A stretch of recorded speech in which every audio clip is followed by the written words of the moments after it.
And in the end, Xi Jinping got his way. Empty ports, the threat of a recession, the trade collapse between both powers, unexpected consequences, and pressure from big corporations have all led to the same outcome once again. The White House is being forced to backtrack on its all-out war with China. On April the 2nd, the so-called Liberation Day, Donald Trump announced massive sanctions on Chinese products. Today, and for at least the next 90 days, the situation has basically gone back to how things were before April 2nd. The tariff gap between the two countries is once again 20 points. In other words, the White House has pretty much dismantled the entire punishment, while the Chinese are standing right where they were at the start of that fateful day. The art of the deal. Blow up the entire global balance, just to basically end up right back where you started. So here's the deal. Over the next 3 months, both sides will try to negotiate a more permanent agreement. On the American side, Treasury Secretary Scott Bessent and Trade Representative Jamieson Greer will lead the talks. On the Chinese side, it will be Vice Premier He Lifeng.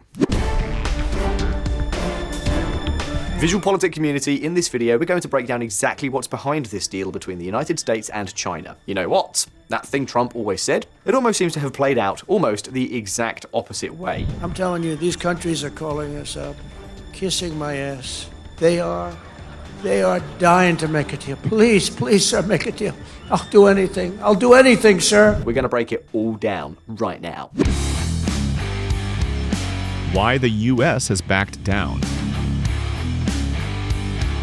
So what exactly is this agreement all about? Well, here's the deal. The US will lower its so-called reciprocal tariff from 125% down to 10%. On top of that, there's still the 20% surcharge that was approved before Liberation Day, or Punishment Day if you prefer, supposedly because of the fentanyl issue. Although it looks like that surcharge might also be rolled back pretty soon. Basically because the Treasury Secretary himself says the Chinese have realized how serious the fentanyl problem is and that progress is being made on that front.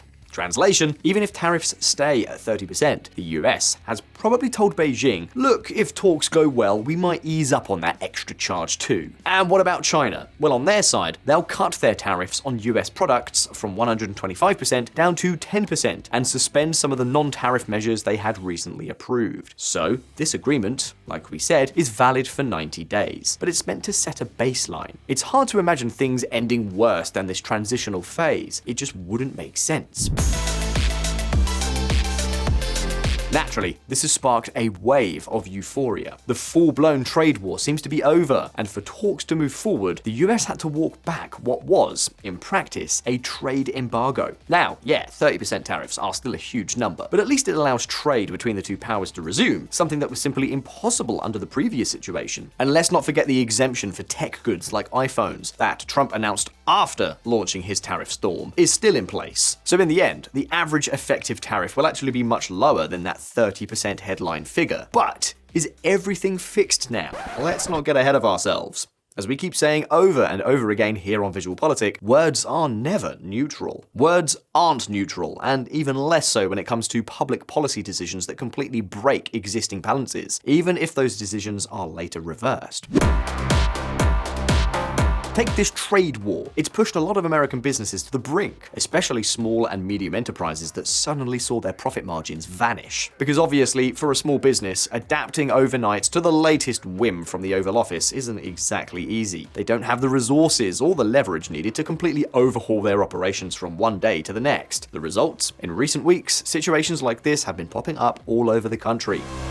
No one in power seems to care about small businesses. At this point, the only option I see is to sell off what's left and shut our doors. In fact, back in April, this whole political tsunami led the Chamber of Commerce to urgently ask the White House to grant an automatic exemption from the new tariffs for all small business importers. Small businesses don't have the margins or capital reserves to absorb higher tariffs, and they don't have the capacity to quickly shift supply chains. And then, several groups representing small businesses were already asking for support to handle all the new bureaucratic hurdles these tariffs were creating. The administration rejected all those requests. Trump stuck to his guns. They're not going to need it. They're going to make a lot of money if they build their product here. As if it were that easy. I mean, imagine you're a small business owner importing supplies from China and suddenly you're cut off and hit with a mountain of paperwork. What do you do? Think about it. It'd be an absolute nightmare.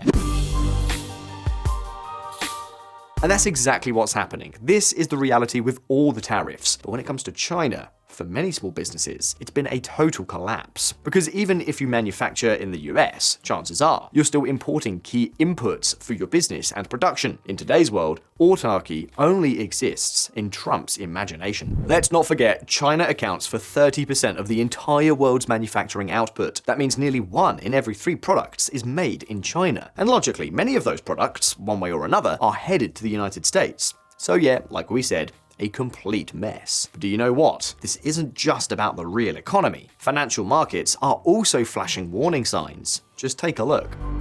Selling of dollar assets signals start of longer-term shift, warn investors. Big institutional money managers said to trim U.S. exposure on concerns over policymaking. Obviously, VisualPolitik community, it's impossible to operate normally under this level of uncertainty. In the White House, they might find it entertaining that everything revolves around Trump's latest announcement, where what's white today suddenly turns black tomorrow. But for markets and for businesses alike, this is a real nightmare. Trump's show is starting to feel more like a bad dream, one that could lead to a wave of cancelled investments and even push a lot of capital out of the United States. The Trump tariffs are paralyzing business investment. And here's the thing, that's exactly what the data is already showing us. Several Wall Street banks are warning that they're seeing major investors start to cut back on their US exposure, shifting toward other markets, especially Europe. That's exactly what pension funds from Finland, Australia, and Denmark are doing, just to name 3 examples. Because of course, when you're managing pension funds, stability is twice as valuable. And here's the kicker. According to Bank of America data, investors have just carried out the largest transfer of funds from the US to Europe since 1999. That's part of the reason why European markets are outperforming in 2025. And it doesn't matter if we're talking about the stock market or the bond market. And you know what? In recent days, this trend seems to be accelerating. So even if things appear to have calmed down on the surface, big capital may see it very differently. They could even take advantage of the market rebound to further diversify away from the US. In other words, while public pressure might have eased in recent days, things inside the Treasury and the Fed probably felt very different. And here's a quick note, even if we're not talking about huge amounts of money right now, in financial markets, sometimes all it takes is a spark to ignite a storm. So the big question is, what would this shift actually mean? Well, nothing good. Less fuel for Wall Street, less financing for American businesses, and in the worst case scenario, a depreciation of the dollar. And what's so bad about a weaker dollar? It means a general loss of purchasing power, plain and simple, which is basically what we've been seeing in recent weeks. And of course, the thing is, if the dollar weakens because investors are starting to prefer other markets, that could also cause US government bond yields to spike, and that, in turn, would only feed the already monstrous federal deficit. So yeah, all of this is likely part of the reason why the United States decided to backtrack, to try and calm the markets, and stop the growing economic bleeding at home. In fact, do you know how the dollar reacted to the announcement of this deal with China? The response was almost immediate. Dollar climbs as US and China de-escalate trade tensions. VisualPolitik community, the rollout of this trade war hasn't just been chaotic, it's been a full-blown disaster. Now, some will say it was all part of the plan, but that's only because they're ignoring all the damage these measures have already caused, not to mention the impact on the world's trust in the United States. Just listen to the words of Ken Griffin, founder and CEO of Citadel, one of the biggest investment firms in the world. The United States was more than just a nation. It's a universal brand. It was like an aspiration for most of the world, and we're eroding that brand right now. When you tarnish that brand, it can be a lifetime to repair the damage that has been done. And by the way, Griffin is one of the biggest donors to the Republican Party itself. Now, when it comes to China specifically, the US ran into another unexpected problem. The Chinese had been preparing for a hit like this for quite some time. So from the very beginning, they made their position crystal clear.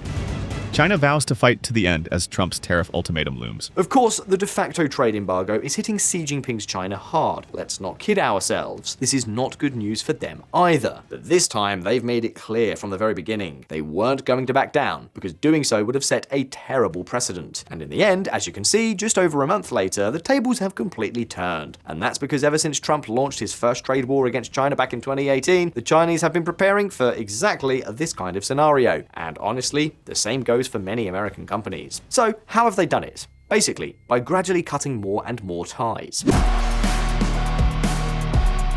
Since 2018, the economic decoupling between the US and China has been very real. For example, Beijing has been signing trade deals and building partnerships with other Asian countries to reduce its dependence on Uncle Sam's demand. As a result, China's exports to the US have dropped from 19.2% of total exports to just over 14.5%, and they now make up a much smaller share of revenue for Chinese companies. Now, let's be clear, this isn't to say China hasn't felt the impact. The damage to its economy could still be severe. But all these changes they've been implementing for years have given them some breathing room to withstand Trump's latest attack. On top of that, Trump's over-the-top public aggression toward China has sparked a huge wave of nationalism in the country. Today, most Chinese people are convinced that any problem they face is Washington's fault, and honestly, that kind of sentiment gives the government even more breathing room in the short term, and that brings us to now. With this move, Trump has taken a decisive step back from a strategy that, let's be honest, never really made any sense.